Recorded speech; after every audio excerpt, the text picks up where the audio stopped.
Hey everybody, welcome to another episode of Water is the New Gold. I'm your water doctor, Tommy V.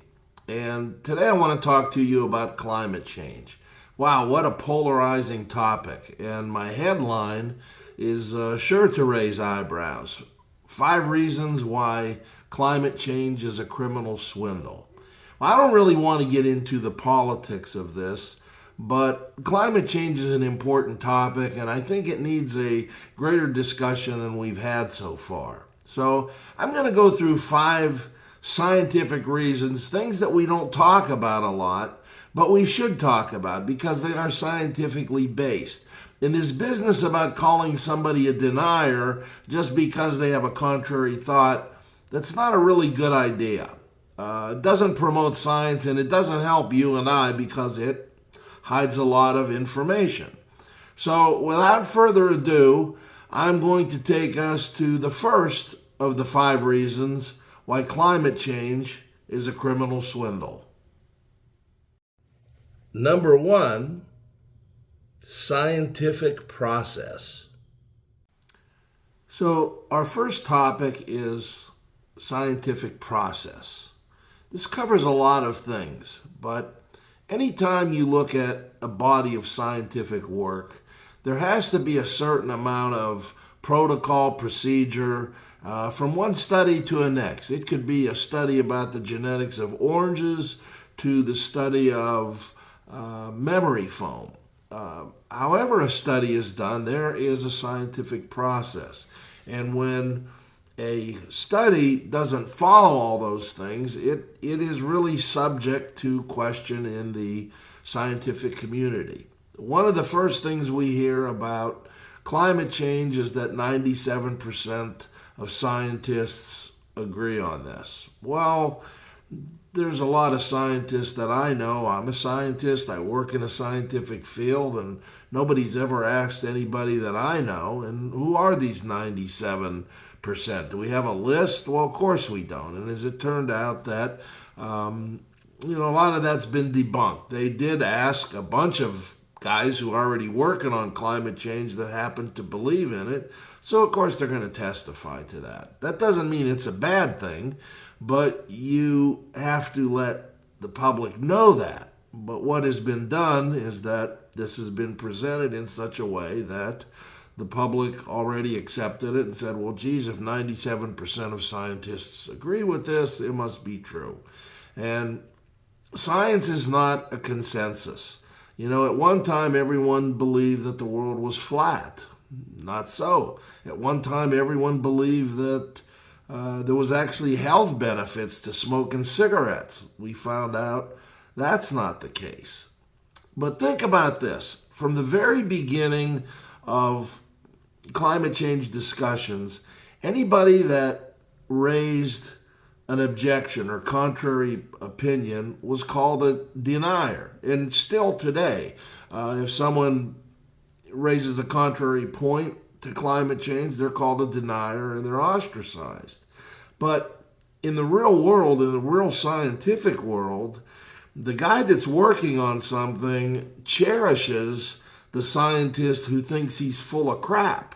He cherishes the guy who doesn't believe in what he believes in. So, for instance, when you buy a drug or you see these ads for pharmaceuticals on TV, they talk about the benefits and how great this drug is, but then most of the ad is talking about the downsides, the side effects, the potential harmful things that happen to you. Well, those effects came from people like me, deniers.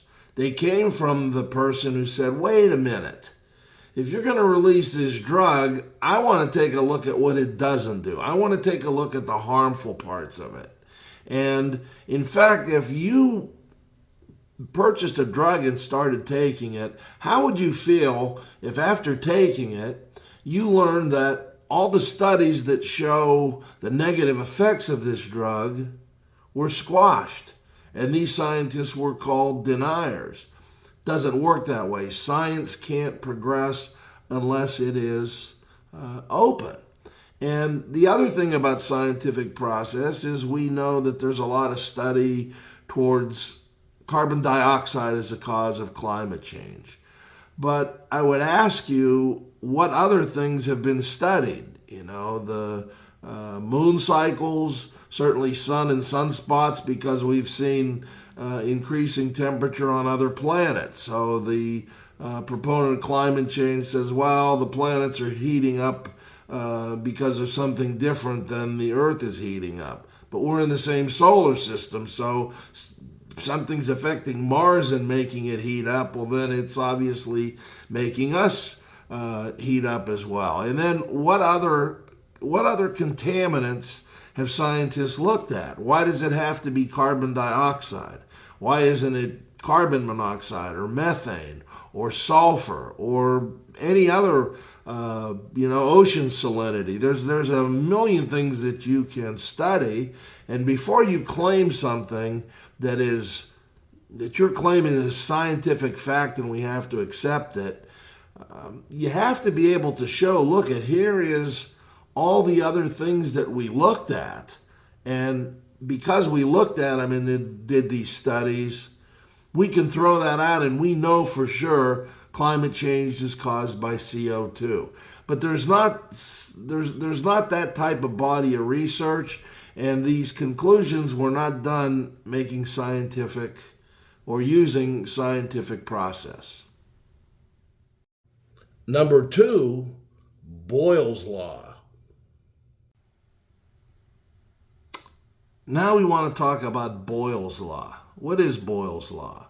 Well, it is a fundamental law of gases, and it is used in pretty much everything we do in land and sea and air. And if it wasn't for Boyle's law, we wouldn't be able to have submarines and divers. But in a simplistic way to state it, Boyle's law, and it's infallible, it always holds true. And it says that in a closed environment, if we inject gas into a closed environment, in order for that system to stay intact, if the volume of one gas goes up, then the volume of another gas has to go down. It also says that the pressure, if the pressure of one gas goes up, the pressure of another gas has to go down by an equal amount to keep the status quo, to keep equilibrium. Now, scientists will argue that the Earth's atmosphere is not a closed environment.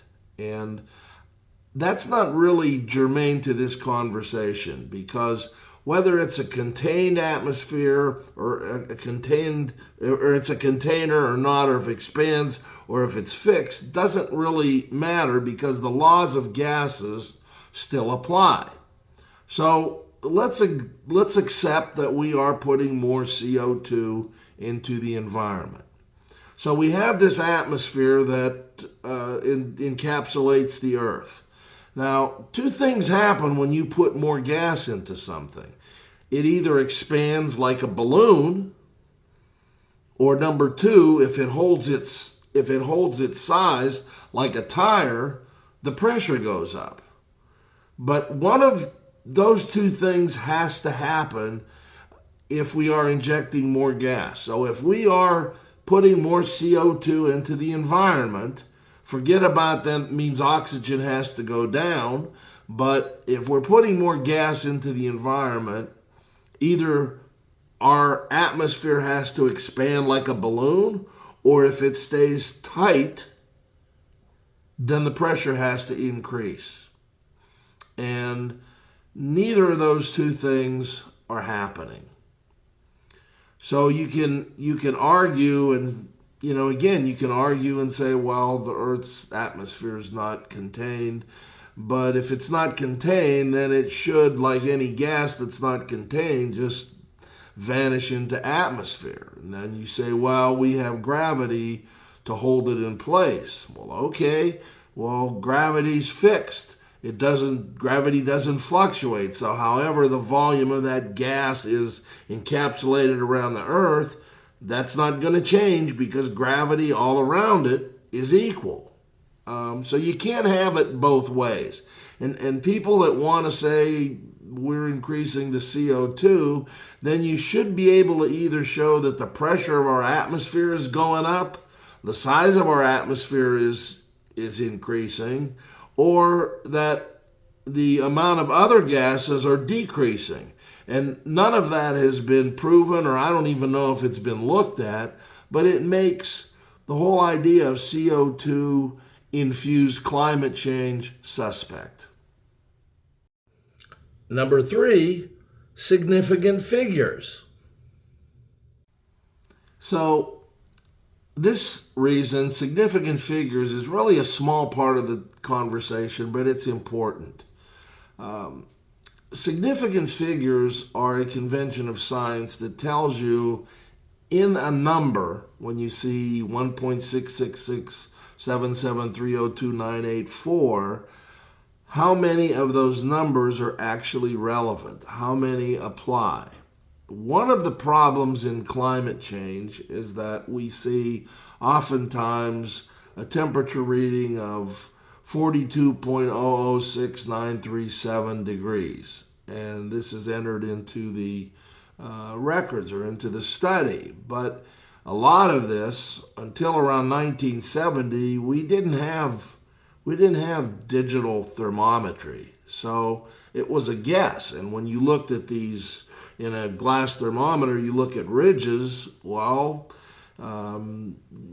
try to, if it's in between, if it's right on a half, well, then maybe if it's 92.5 degrees, you're somewhat close. But you have to remember, back in the day, there was no computer etching high-tech instrumentation that made serrated marks that were deadly accurate on a thermometer. And the further you go back, the further this stuff was inaccurate. So one of the things that comes into question is that when you read all these temperature figures that are 0.0078942, that's more significant figures than the instrument itself could deliver. So there's something wrong with that. Now, a point to make is that in the world of arithmetic, if we do division and it comes out to be, let's say we want to know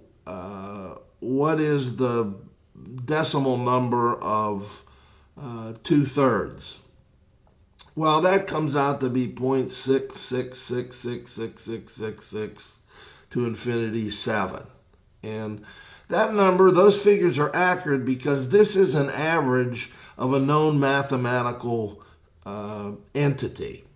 But when you start taking temperature and you're adding 35.4 C to 52.9 C and you divide it by 2 and that average is coming out to something else, well, that's not an accurate number because the instrumentation itself is not accurate to those amount of significant figures. Now, does it make a lot of difference in the projection of what the temperature was 200 years ago? Well, when you're talking about such a small amount of CO2 and a small amount of change, yeah, it really does. And if your study is claiming a significant figure that's more accurate than your instrumentation, your study's really suspect. Number 4, I forgot what I was going to say. So now we're going to talk about standardized data. And you ask, well, what is standardized data? Well, it's quite simple. For a scientific study to be valid and trustworthy, the data has to be accumulated the same way, with the same instrumentation, the same time of day, the same atmospheric conditions, the same lighting, the same everything. Now, maybe you can use 2 different instruments, but those have to be shown to be exactly the same. When we talk about the standardized data of temperature recording, there is no standardization. What was done 100 years ago versus 75 versus 50 versus 25 versus now, The instrumentation has all been different. It's taken and it's been a pick and choose what is favorable for the study from all over the world, all over the country. And there's no consistency that says, hey, we've got 2,000 data points that were taken with the same instrument, the same time of day, by the same, with all the same conditions, the same calibration. We don't have that. We have again, a lot of it's done with a mechanical thermometer, a glass tube. And if I'm 6'2" and I'm looking at that tube, I get one view, but if I'm short, I get another view and it skews it. So this data that we've used to make these climate models is not standardized. And in recent times, we're finding that a lot of scientists now coming into the picture are claiming, they're not claiming, but they're discovering the same thing, that these climate models aren't necessarily true and they're not reliable. One of the reasons is because the data used to make these models is not standardized. And again, we go to the medical world. If you are going to take a drug, if you're going to go through a procedure, you want to know that this drug, that this procedure has been done the same way, whether it's Pfizer or it's Baxter making this product, that it has the same recipe, the same conditions, the same temperature, the same humidity, the same pressure, the same time involvement, the same chemical concentrations.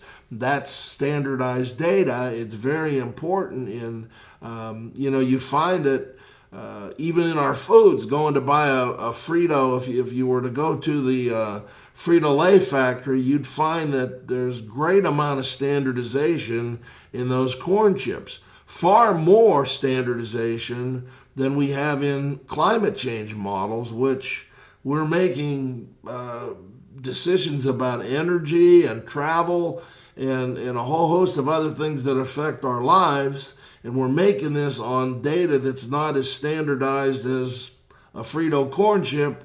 There's something wrong with this climate change study. Number 5, precision and accuracy. So now the final topic of this conversation, precision and accuracy.